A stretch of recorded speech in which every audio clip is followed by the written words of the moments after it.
I gotta say, it is funny seeing a 6-time Mr. Olympia bodybuilder jumping around for the workout. It just doesn't seem right. If you're in the bodybuilding community and you don't know what he's doing, I will tell you and tell you why, okay?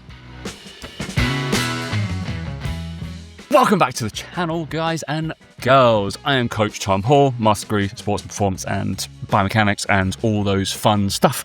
I have a group. If you are a coach and you want to learn some of the stuff we're talking about on this channel, get in there right now. Link is down there. Right, wonderful. Now let's get into brass tacks, because the other day I looked at Cbum, and he's changed everything to do with his training programs and what he is doing.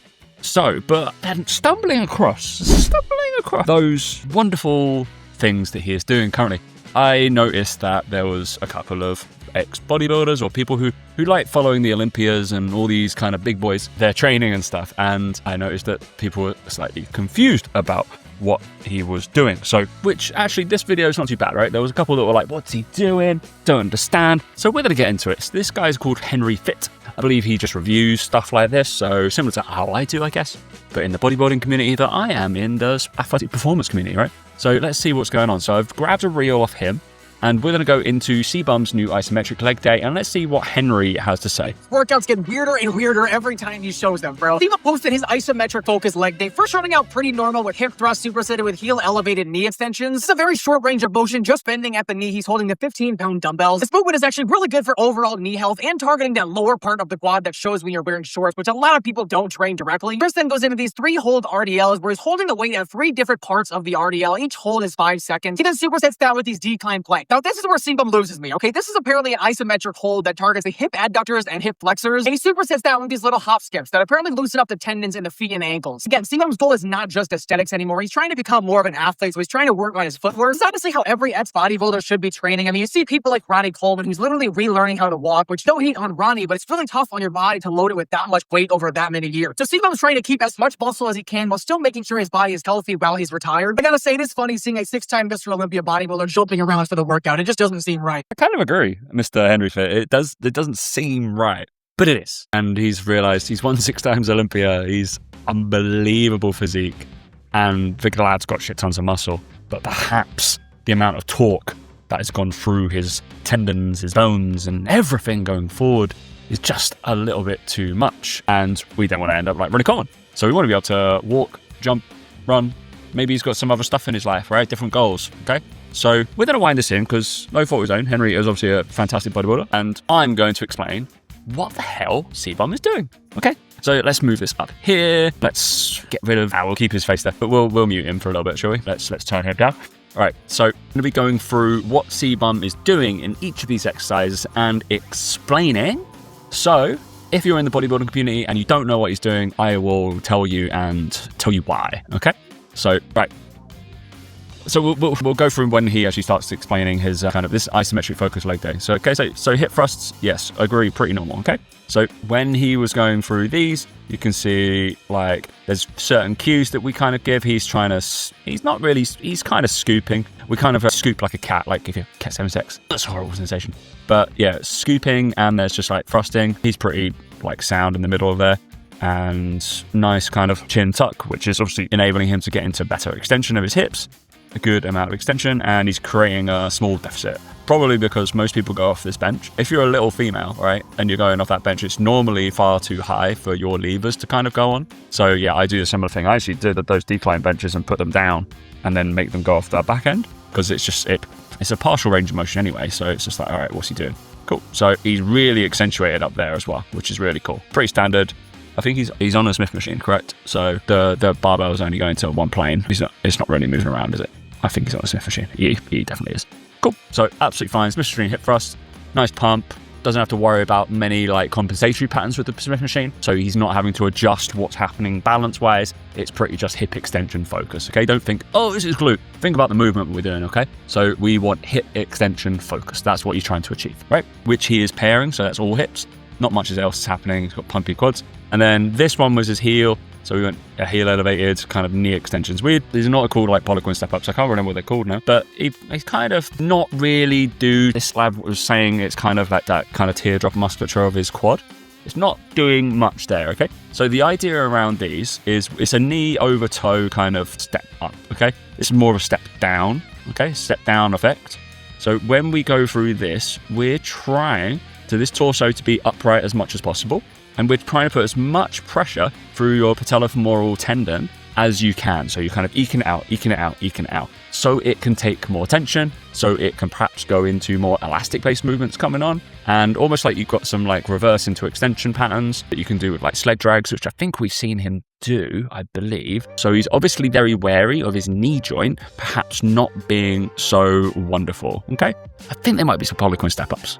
I think it more step downs. Poliquin step downs. Obviously, Charles Poliquin. Some of his stuff is terrible, but some of it was very, very, very good. Okay, so he did train a lot of Olympians, but I believe this is what this is. Okay, so if we think about that kind of aspect of where that load is, this is going to be a little bit more onto this side of that knee, and he is bending. He's sending his knee over as far as possible. If I was in a coach, obviously, like the guys can move really, really well. I would try to get him to like track over his kind of his fourth toe here. So he's trying to get that knee moving towards, probably a little bit less aspect. I might shift his dumbbell over here and see what happens, okay? So there could be an aspect, or you just give him on 2. I don't know whether there's a reason why he's only gone on 1 on the contralateral side, so the opposite side of loaded leg. He could go on an ipsilateral side, so the same side loading, or he could dumbbell it, suitcase it, okay? Those are all plausible things, and they just kind of like just overemphasize a little bit more into certain muscle groups. Because he's on here, it's dragging him over, so he's having a little bit more of a stretch around this side. This one's going to crush in, and he's got to fight against it, essentially, from that adductor point of view, which makes sense considering he's going to train adductors in a second. Cool. All right, so obviously finding this very hard, but it's not for a quad pump. There's just not enough range of motion happening through that knee bend, okay? Pretty much, okay? So, and then these guys, right? So these are 3-position snatch grip RDLs. Really cool. Really like these. I do 3-position, 2-position deadlifts. I do 3-position and 2-position pull-ups quite often. Anything with quite a large range of motion, you can split it up. So you end up doing these little isometric pauses to kind of own position. So you get this kind of start, stop, elevator progression. You can go up, you can go down. Doesn't matter. And you can pick where you want to go. Normally you go to kind of biting points and certain points where we tend to fail, where crossovers of certain musculature, which is going to be the most dominant force, okay? So if you think about bench press, when you're pushing off, it is very much chesty. So you could go from here, then we stop at like a 2-plate kind of press or anything like that, or it's not smaller press. It's that other one, can't remember what it's called, but about 2 inches off, which switch goes into a little bit more tricep, anterior delt, a little bit more lat, and then at that top, it could be a 2-position like kind of press, if you get what I mean. So where the dominant force is, or dominant muscle group is, it changes over, which is similar to what he's doing here. It's mainly going to be glute and hamstring, okay? So, but only 2 of the hamstrings, because the other one doesn't go over your hip, it only goes over your knee, okay? So that's why we miss out, some bodybuilders miss out on a lot of knee flexion-based exercise and don't train that last hamstring. Cool, so 3 positions, just getting more resilient, okay? He could do it on the way up, he could do it on the way down, okay? We might reverse the video. I tend to do them on the way up. The eccentric load could be cool, but it's not enough load for eccentric loading or eccentric training. Just putting that out there. From eccentric training is generally like super high. The literature says super high, okay? Because you can take like 140 to 170% of what you can lift on an RM, you can kind of lower down with some sort of control. But obviously you need like people and like specialist equipment and stuff like that to do that. But this guy is just doing it for time under tension, so he's getting a little bit more load in there, which all of you bodybuilders will understand, time under tension, and you're just doing a little step down all the way through. And then incline plank, it's fine. So I guess this one is kind of an isometric. Cool. This one, definitely an isometric. So they're all going to be yielding isometrics. So we've got yielding and overcoming isometrics. He's not got any overcoming isometrics in here, which is where, so you've got yielding is very simple, like this one. So you're yielding against kind of gravity, against that force. You're holding yourself against it. So you're trying to not let the other thing win. Whereas overcoming isometric, if he wanted to turn this into an overcoming isometric, essentially, he'd be pushing as hard as he could into the ground, okay? If you're trying to overcome an immovable object, if you got up, jump to get, like, push the wall as hard as you can, that's an overcoming isometric. You're trying to overcome something, and you'll have, like, all that force, kind of horizontal force that you're going, which sprinters and stuff do, is we do kind of wall drills and stuff like that, okay? So, decline, absolutely fine. These ones, this is where it was like, where he lost him, okay? So obviously on the 45 degrees is something that I do with my athletes. In terms of adductor work, I would say so. I'd say it's a little bit more, you got to think, right? So you're just going to say what is keeping him in this position, right? So he's raised this leg up. So this guy is pretty much doing nothing. It's got no contact point whatsoever, right? So, but on, if we say this leg here is extended, which means on this side is going to have to stop all his body from going down this side. Cool. And then we've got this lateral aspect of this core position trying to keep him up as well, okay? So we've got this side of his adductor on his left leg that's firing up to make sure he doesn't hinge at his hips, and then hinging any kind of T-spine wise, we've got here to make sure he does not go down, right? You could turn this into, if Cbum wanted to move down here and then come back up and replace, he's got kind of an adductor, squeezy kind of lateral flexion on this 45-degree hyper, okay, as well, which is something that we could do, something that I might do as well. And if you wanted to make this harder, he simply raises his hands above his head, okay? So you take this little bit of load and go boop, boop. Kind of looks like a penis. I'm very sorry. All right, so adductor's here, his effort is here, and he's trying to hold himself up.